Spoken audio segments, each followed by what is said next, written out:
What separates Quentin Johnston from the rest of the receivers in the 2023 draft class is his ability to win deep at 6'4" and 215 pounds.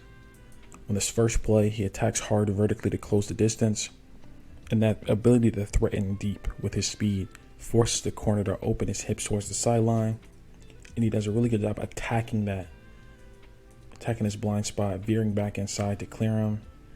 And with the ball in the air, he's got great ball skills. He does a good job adjusting to the football and attacking it at his high point.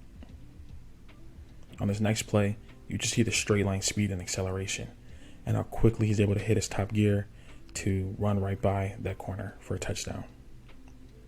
On the final play, he's at the top of the screen versus press coverage. He's going to skip release to close the distance, give him a jab outside to win back inside, and you see once again that ability to stack and win over the top. But he's also more than just a deep threat. He's able to weaponize that ability to win over the top to win back underneath. And his ability to sink into his hips and stop on a dime and decelerate at his size is extremely rare. So in this first play, he's going to attack hard vertically to eat up the cushion between him and the off corner. Once again, you see him force the corner to open up his hips because of his threat to win over the top. And then you see the violent trigger down, how he's able to sink into his hips, play low, and decelerate, stop on a dime.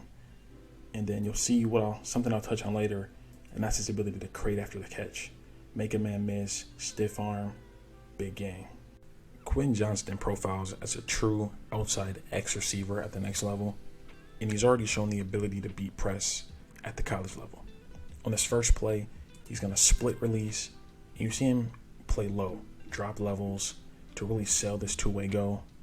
Then he's going to pull his back foot to win inside, and see him work that inside hand, the outside hand, to rip and clear the DB's hands to maintain his path vertically, and then the sudden violent trigger at the top of his route to win. And then once again, you see him make another play after the catch. On the second play, he's at the top of the screen, once again facing press coverage. He's going to get vertical to close the distance, jab outside, and then once again, you see that ability to play low, sink into his hips, drop levels to really make sudden, sharp cuts and breaks to win inside, use his hands to clear the DB's punch to get the first down on the slant. I hinted at this earlier, but I really want to dive into Quentin Johnston's ability after the catch, because at his size, that's an extremely rare ability.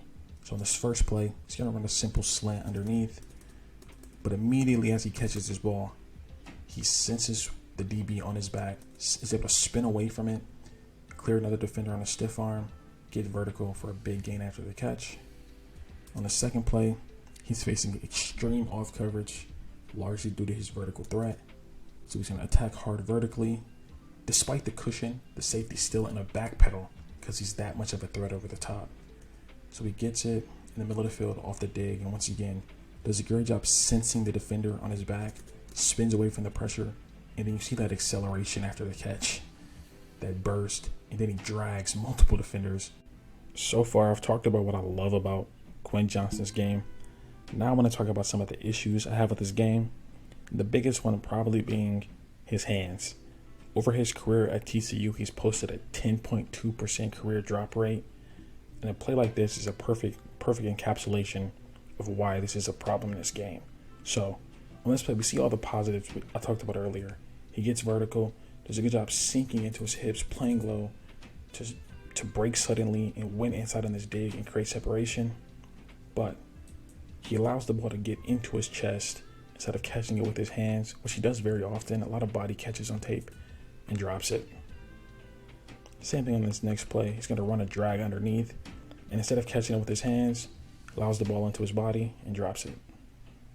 And while his size is undeniably an advantage, it does also have its drawbacks or downsides.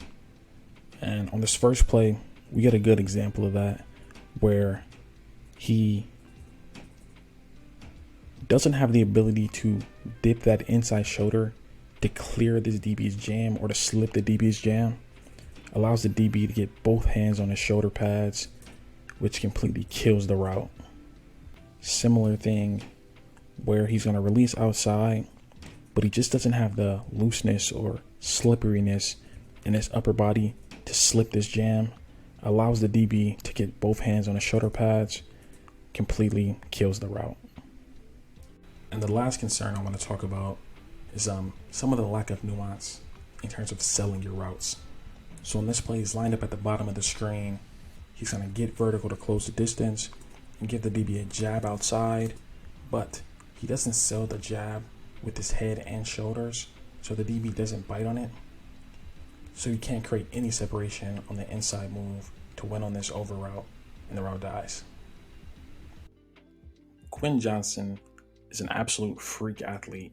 He's 6'4", 215, has a 42-inch vertical, 11-foot broad jump, or runs in the 4.4s. He can win deep. He has the ability to sink into his hips to decelerate and win underneath. He's shown the ability to beat press and is electric with the ball in his hands after the catch.